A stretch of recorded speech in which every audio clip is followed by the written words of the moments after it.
What's up, YouTube? Merry Christmas Eve, I think is the right way to say it. We got Christmas Eve today, Christmas Day tomorrow. Some of you already on the other side of the world might be a little ahead of us. But either way, running through a Christmas Eve video. So before we jump into the video, a little bit of... I guess transparency, because I always like to keep everything transparent. We went through a league the other day and uploaded it straight from the stream to YouTube. It was like a 4-color shadow league, I think, and just uploaded the full thing straight to YouTube. And it ended up getting demonetized for copyright claims because of some music playing in the background during the stream. So we're probably going to be going back to like just voiceover leagues, or because I don't want to cut like all the music out of the stream. That makes the stream boring.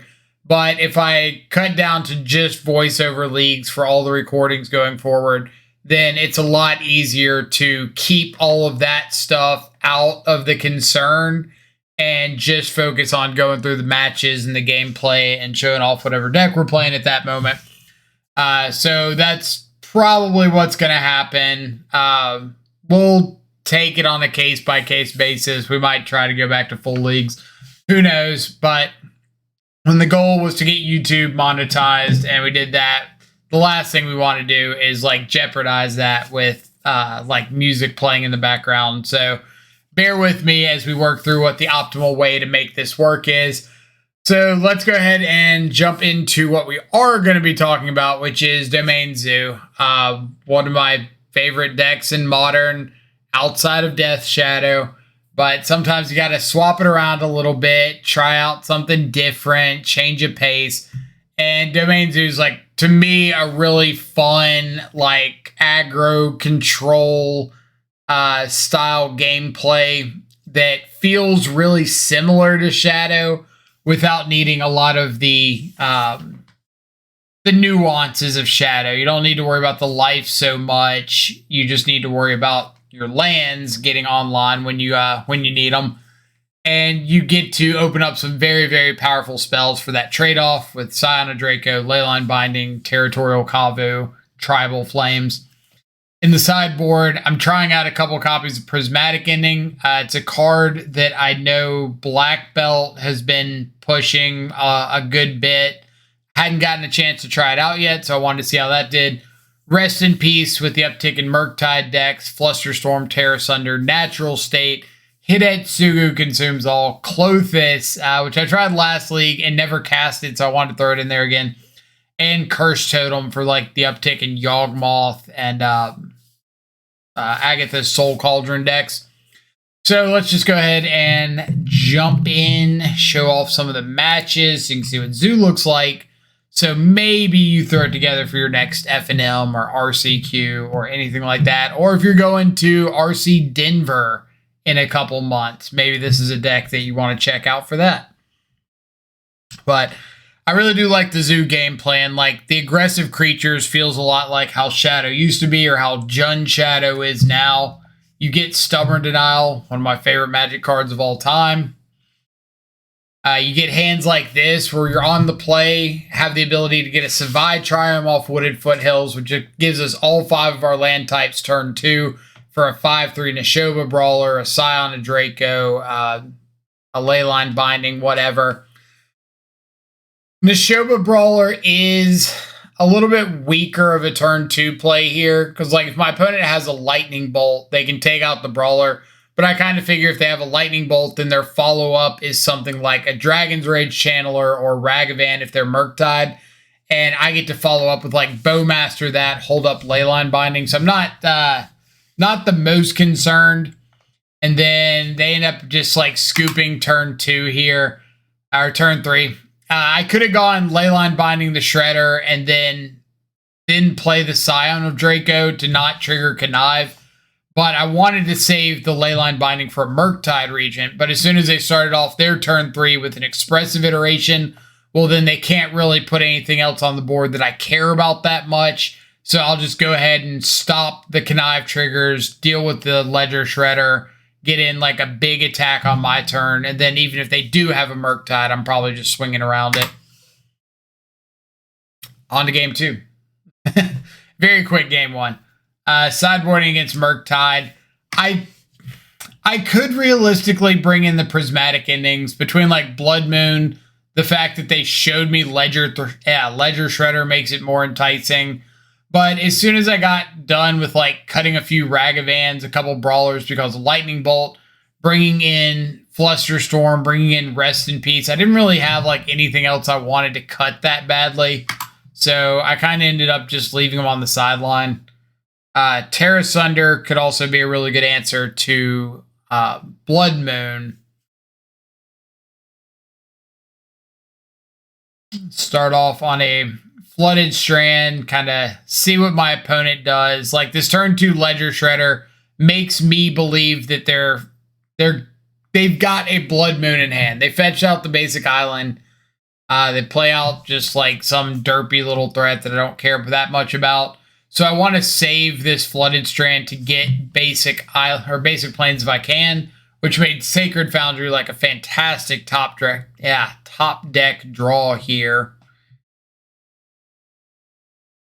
Now I don't have to fetch up a red source with Flooded Strand. Another Ledger Shredder is good. I could respond to the Connive trigger with Lightning Bolt. But I kind of like not having to do anything yet. I'm pretty overly patient in these matchups more often than not. My opponent's discarding like Ragavans and stuff, so that looks phenomenal to me. Now I just get to hold up double Leyline Binding. If they have a Blood Moon, I can respond with binding both of their Shredders. So here, important to note, opponent casts the Blood Moon with Otawara up. So they're expecting this Blood Moon to resolve and have red mana, which I think is kind of interesting. If you had like a Spell Pierce or something, then you would want to resolve the Blood Moon with blue mana available so that I can't untap, play a land, and Leyline Binding the Blood Moon. I'd have to tap all 4 out for it. So I kind of believe that they don't have a Spell Pierce. I think they've got like a Lightning Bolt or an Unholy Heat or something. So I decided to just go for like the jam double Leyline Binding. And somehow that works out. Counterspell, that's fine. The resolve, yes, their follow-up is just a red card. Really happy that I saved the Lightning Bolt now, because to just get to kill off the Channeler, get a Neshoba Brawler down. Good to keep track of, like, if you've got a Blood Moon on the board, it takes the basic force and the basic planes. It takes 3 mana to Leyline Binding, takes 4 mana or 6 mana to cast Scion of Draco, because you got 3 basics, reducing the cost. Your Neshoba Brawler, Kavu are 3/3s. Tribal Flames is dealing 3, which is still pretty good. Like, a Kavu is a 3/3, still relevant. A Tribal Flames dealing 3 is still relevant. And then here, my opponent knows that I've got this Giganta in hand now, and I kind of want to protect it at all costs. Since it's going to give me the black mana for Bowmaster, gives me like any blue mana I might need for Stubborn Denial. So I'm trying to save the Giganta like as late as I possibly can, make them deal with the Scion first, make them deal with the Kavu. If I find some other stuff to do along the way, make them deal with that.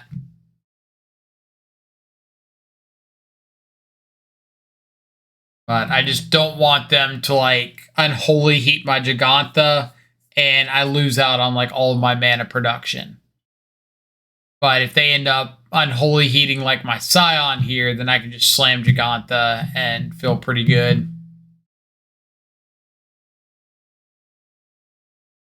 Channeler's fine. Currently winning the race against that. My 4 turns to their 5 for lethal. Plus, I've got to back up with this Brawler. If I find a Lightning Bolt or a Tribal Flames, I can kill off the Channeler.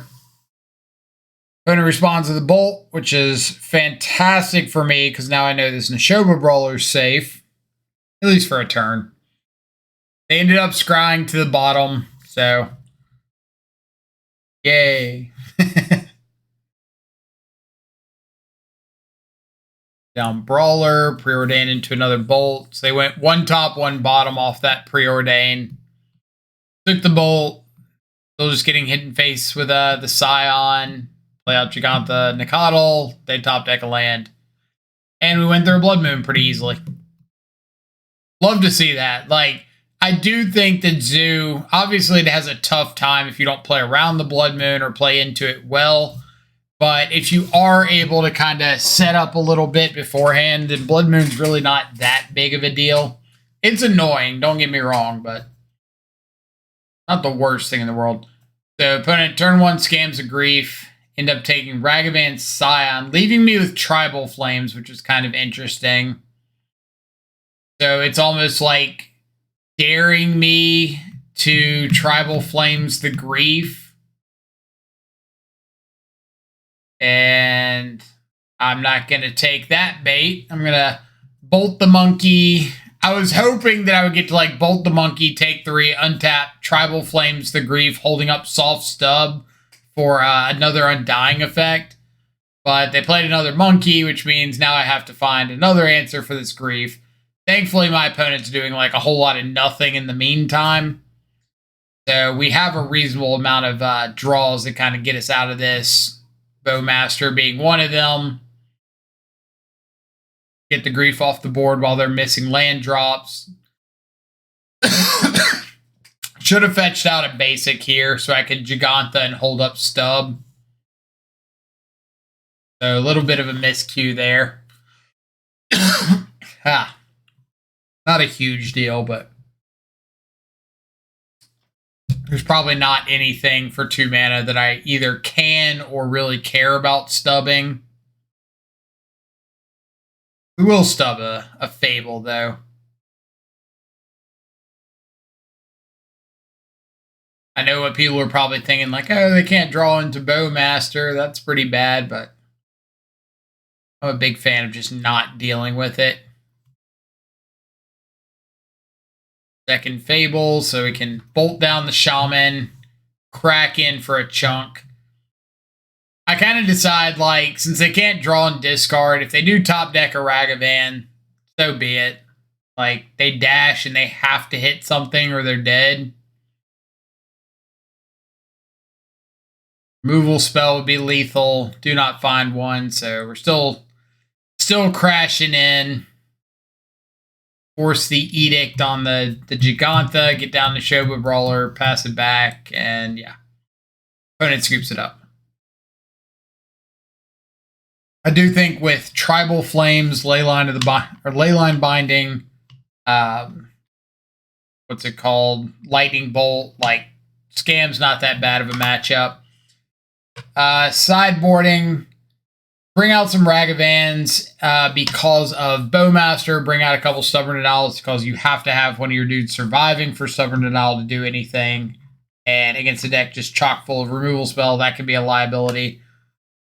The Rest in Pieces, I used to bring in Rest in Peace in the matchup when like they were on the full 4 Fury, full 4 Grief. And the Undying aspect was way more critical to their game plan. But now, post-ban, I think it's a lot less necessary. Rest in Peace is still fine if you think your opponent's going, like, overboard on the scam stuff. But I don't think it's, like, an auto-include anymore or even that necessary. I kind of want to save Rest in Peace for the dedicated Grave decks. Bringing in the Terra Sunders because they hit Blood Moon, Fable of the Mirror Breaker. You can kick it to deal with whatever kind of creature you need to deal with. Brought in... What did I bring in? Terra Sunder, something, something. We'll see. Either I see the card and I can mention it, or we don't see the card and I won't mention it. Thermal Ragavan. Okay. Punt on my part. Turn 1. And this is where, like, thinking before you make plays is pretty important. So I played out a Temple Garden with the expectation of playing a 2/2 Wild Nicottle, so that if my opponent ends up like Bowmastering, they can't kill my Nicottle. They'd have to spend something bigger than that on it.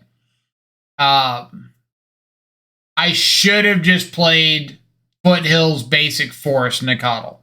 If my opponent does have a Bowmaster and they kill my Nicottle attacking with Ragavan, that's annoying, but I get to untap, get an Overgrown Tomb, play out my Bowmaster, and I get my basics out of the way, which is pretty important in this matchup since Blood Moon is a pretty big part of their game plan. So they end up having a Terminate, which wouldn't have mattered anyway. And now they've got mana to like pay for Stubborn Denial. I need to Bowmaster the Ragavan because holding up Stub doesn't do anything for me. And if they end up having the Blood Moon, then I just missed out on my basic forest when I didn't need to. And I could have had like Wild Nicottle here. So it was pretty bad on my part. I don't think it would have saved me from this like Shieldred here, which I couldn't Tribal Flames through Blood Moon regardless. But I do think it was a bit of a punt.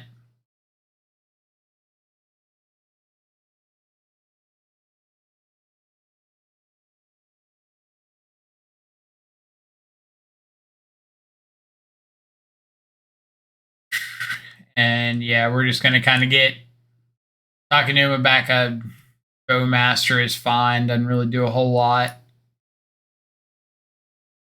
We do have mana available, but I don't have the means of killing a Shieldred. So we end up just like scooping it up here.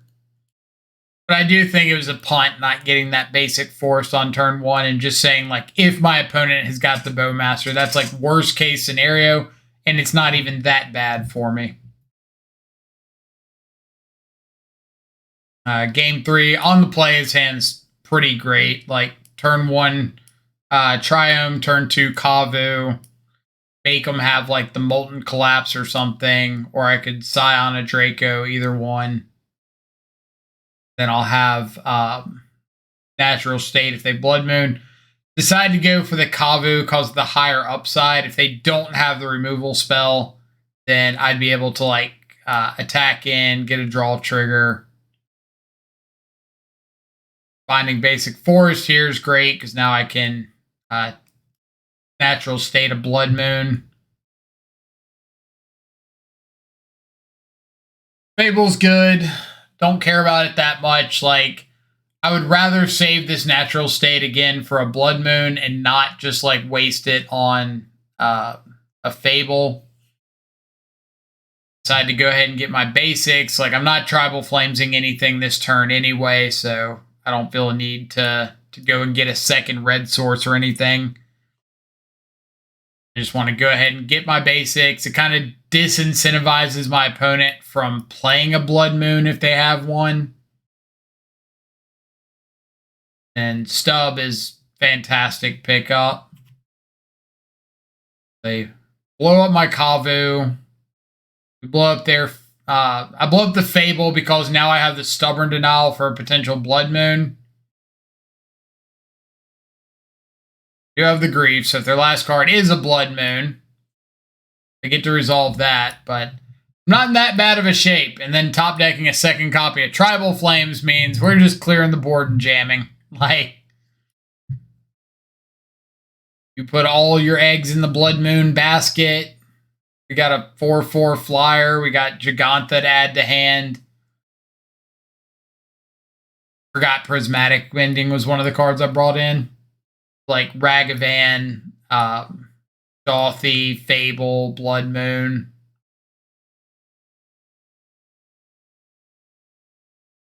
all that fun stuff.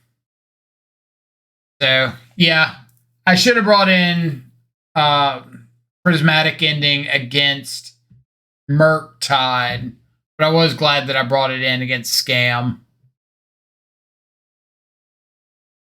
On to round 3, opponents on Hardened scales.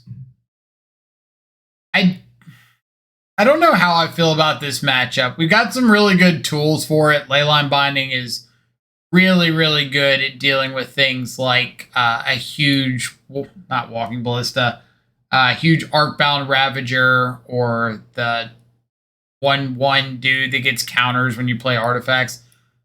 Opponent Pithing Needles, Blind Names, Windswept Heath. We say awesome. We do not have one of those in hand, nor are we going to draw one. Come on.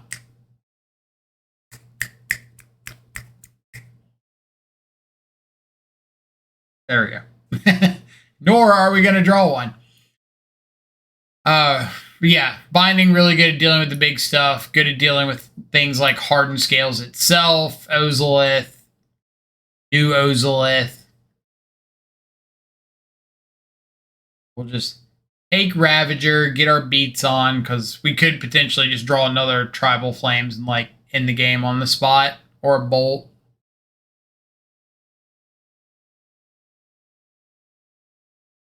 Discard the Nicodle because I want to see if I can just end the game. Tribal Flames, hold up Stub, see what happens. Sabaz, counter a Cauldron, and on to game 2. Nice. Nice. Board out a bunch of Ragavans. I really don't like Bowmaster in the matchup. They do have like a decent number of X1s, but if they just have a Hardened Scales, then that goes out the window. So I see it being like 2 mana for 2 chump blockers. And I don't particularly care for that strategy. No turn 3 play for them. Just an Urza Saga down. Means I could Leyline Binding and take out the Automaton right here. That seems like a pretty big waste of mana when I could just like keep pressing the board state. Hidetsugu's okay if they try to go wide with a Hangerback Walker or Hardened Scales, Ozolith. I just want to save it right now for Construct tokens, which I'm pretty positive they're going to try to get. Back in first, they make a Construct, go to fire up the Ink Moth to try to trade with the Brawler. So we Leyline Binding the Patchwork Automaton, reduce their artifact count to 2. So we get to just kill their Construct, trample over, and opponent scoops it up there. So we would be able to untap and just like Hidetsugu, wipe away another Construct. On to match number 4.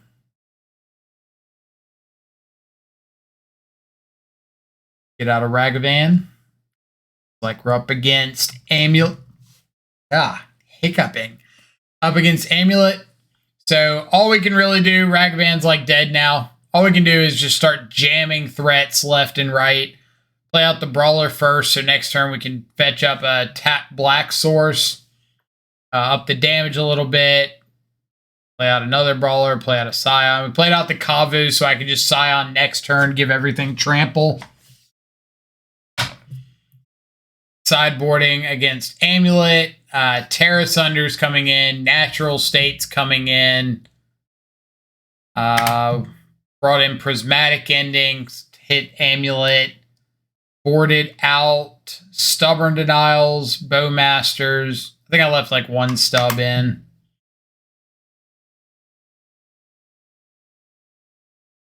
That's not hit play. There we go. All right, turn 1 Amulet.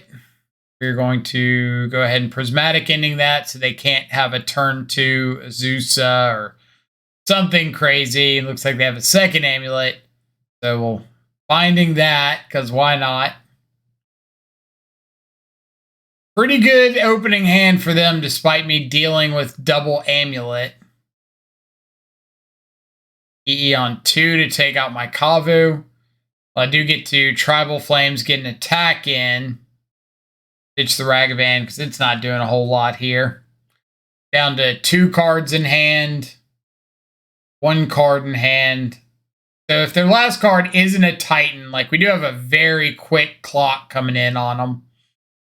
Their last card is a Titan, or one of their last 2 cards is a Titan. They go get Otawara Bounce Land. Play another Bounce Land. We do get to double bolt the Titan to take it out. We know they have a Teleria West in hand now, and if you count up their mana, they do have enough mana to transmute and get a Titan. They end up Bosejuing my Leyline Binding to get back their Amulet. Pretty heads-up play on their part because it's kind of free. Now I know they have an Otawara in hand that they picked up. I'm guessing they've got, like... I don't know why they wouldn't just get the Haste Land. Oh, I know why they didn't get the Haste Land. Well, if they've got Valakut... Or no, they'd have to have Handwear Garrison for Valakut. They've already got the Vesuva in play and the Boros Garrison, so they couldn't get Haste Land and haste up the Titan here. And I am going to let y'all think this one through for a second, because I think this was a really awesome decision point. Okay, so we know they have Otawara in hand, and they've got the mana to cast it. I have some options here. I could pass the turn, try to Leyline Binding the Titan. They Otawara it. They can probably not haste it up, but they get more land drops. I can attack in which case they could block the Brawler, take the 6. They probably don't take the 6 because they're looking at potentially a Bolt or Tribal Flames off the top being lethal. So you could guess that they would likely Otawara one of my attackers. You could Leyline Binding the Titan first, and it gets into this funny back and forth here, because if I like Leyline Binding the Titan first, and they Otawara my Leyline Binding, I can rebinding the Titan. Okay. If I Leyline Binding first, and they respond to the Leyline Binding trigger with Otawara on my Leyline Binding, then I get Binding back, recast Binding, take the Titan, game's over. So, option number 1, I let my opponent mess up and steal the game that way. Option number 2, I Leyline Binding, they let the Binding resolve, take the Titan. They know my last card's Giganta, so they Otawara the Binding back to my hand. Titan comes back in, gets 2 more triggers. They get a Bounce Land and a Boseiju. Untap, pick up the Boseiju. If I Binding again, then they just Boseiju the Binding. And they get Titan back in again, and they get more triggers again.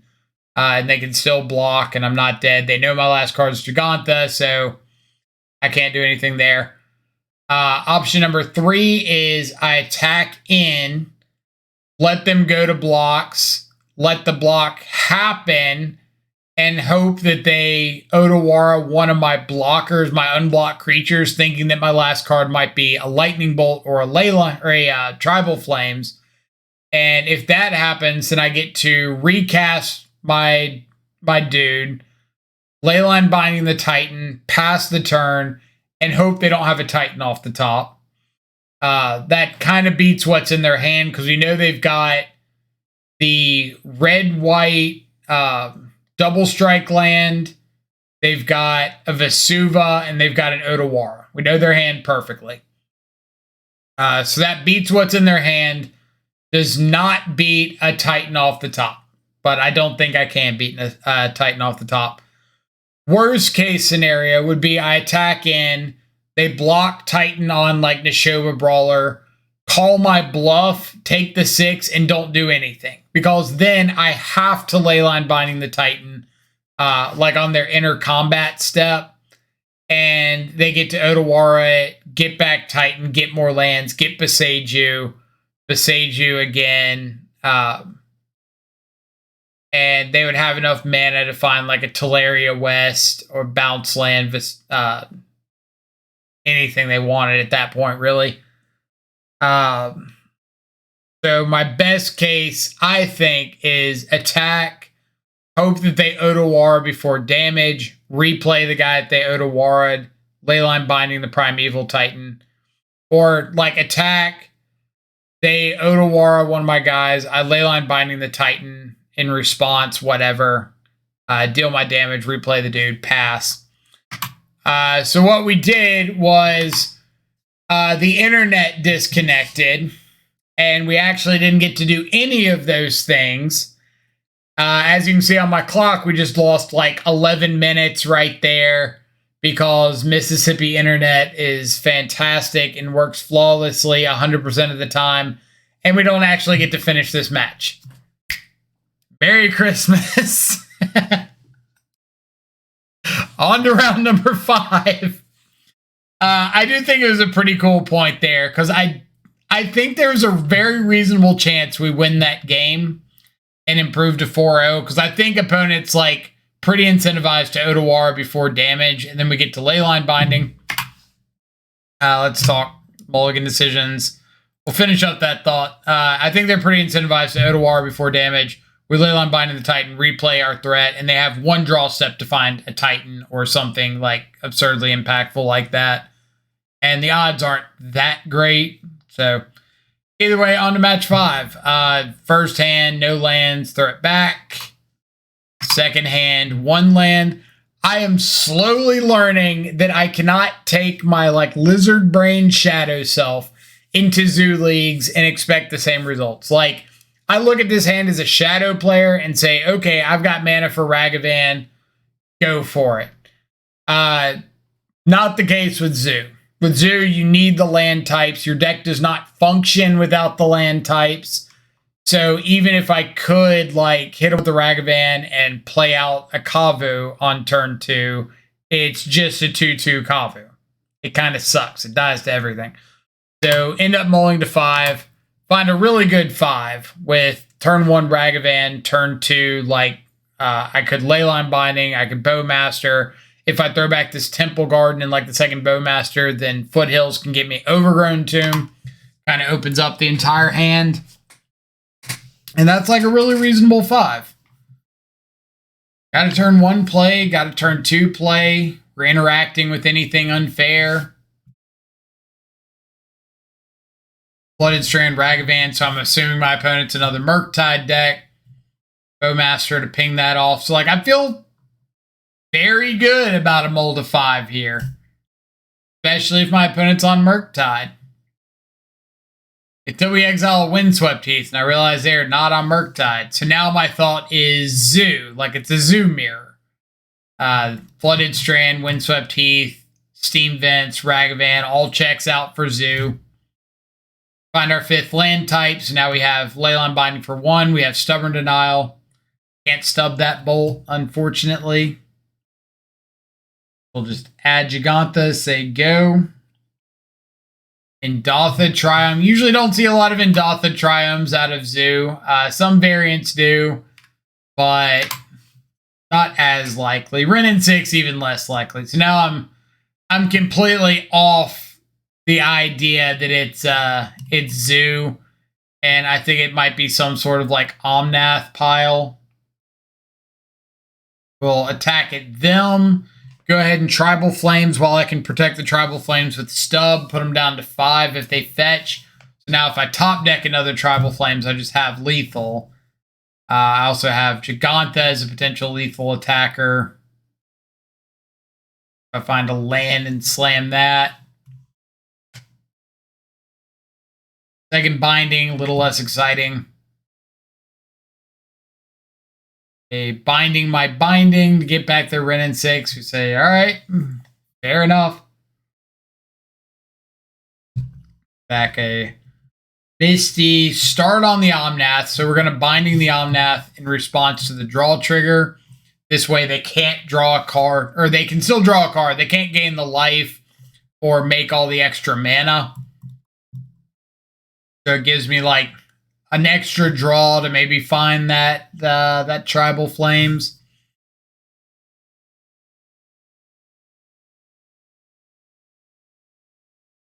The Lighted Halfling. Didn't have Halfling on my radar. So I kind of have to assume that their hand is just all lands. So we top deck this Tribal Flames, go for it, and steal the game. Very, very fortunate series of events there, but hey, fortune is my not middle name. Sideboarding against the 4-color Omnath pile deck. So I didn't really know what to bring in. I kind of ended up just taking out a Bolt and a Ragavan for 2 Terra Sunders, like playing to their Leyline Bindings and probably One Rings. Everything else seems super mopey. If Up the Beanstalk wasn't banned, maybe I'd consider Prismatic Ending. I don't think I want to bring it in just for Wrenn and 6.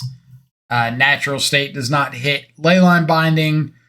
Lothus could be okay, but seemed a little slow, and the Grave Hate didn't really matter. Hold a 6. We've got, thankfully, turn 1 Ragavan off the top. Turn 2 Bowman. Turn 3 Binding. They could have Wrenn and 6 down tick on my Ragavan, which is fairly likely.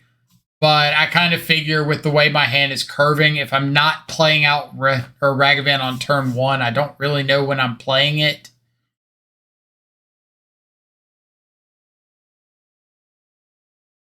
Looks like opponent missed their 3rd land drop. So we get Domain online, we have Bowmaster, we have Binding. They find their 3rd land drop versus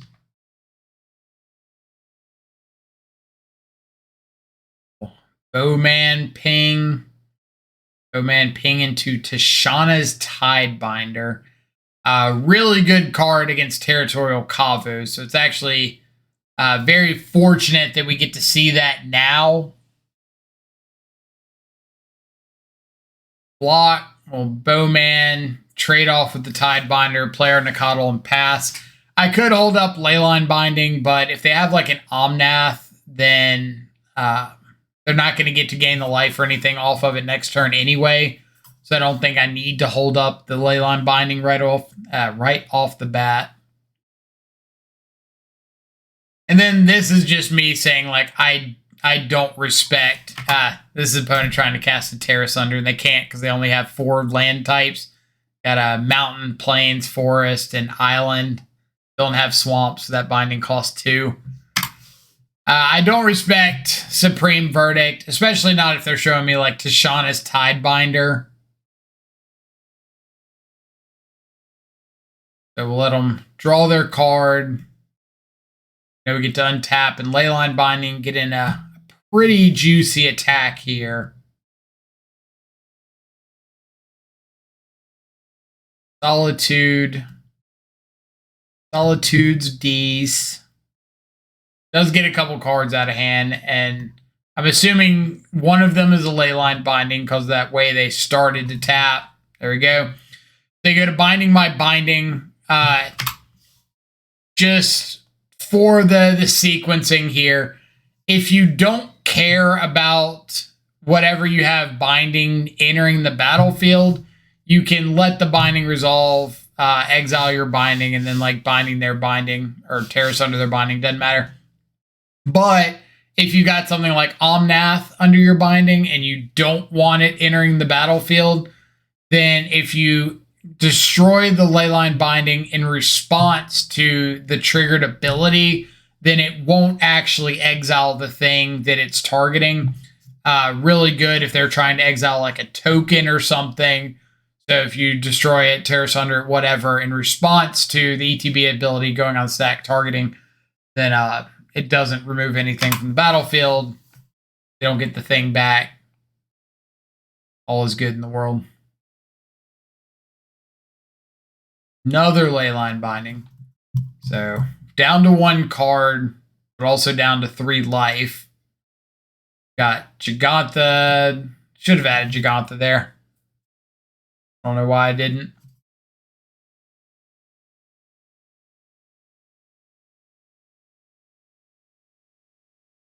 Halfling and a Tidebinder. We're going to go ahead and Leyline Binding the Tidebinder. Force the chump block with the Halfling, because this just puts my opponent into a top deck and like needing to hit something right here. Now I remember Gigantha. They whiff. So we get it 2-0. Really interesting league. The 4 wins we had, I thought were all pretty clean.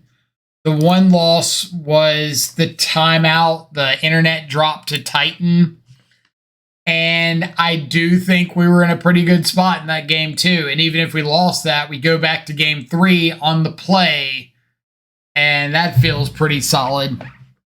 So I would give this like a 4-1 with an asterisk and just say 4-1 favorable to go 5-0. Something like that.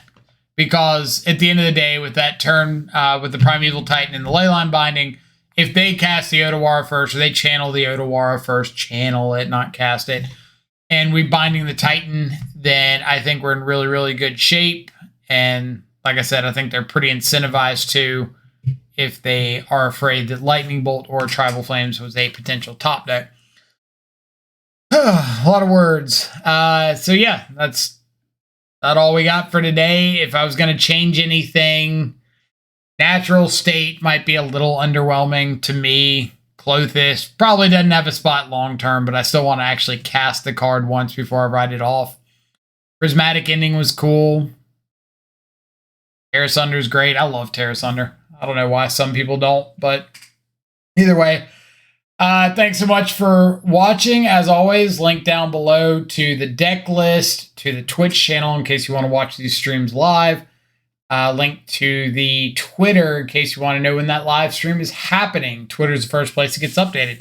And a link to the CntrlFreak Discord. So if you want to come hang out, chat zoo, chat non-zoo, we're there all the time. Hope everybody has a fantastic rest of your Christmas and holiday season. Enjoy some good food and company. I'll catch y'all back live later. Adios for now.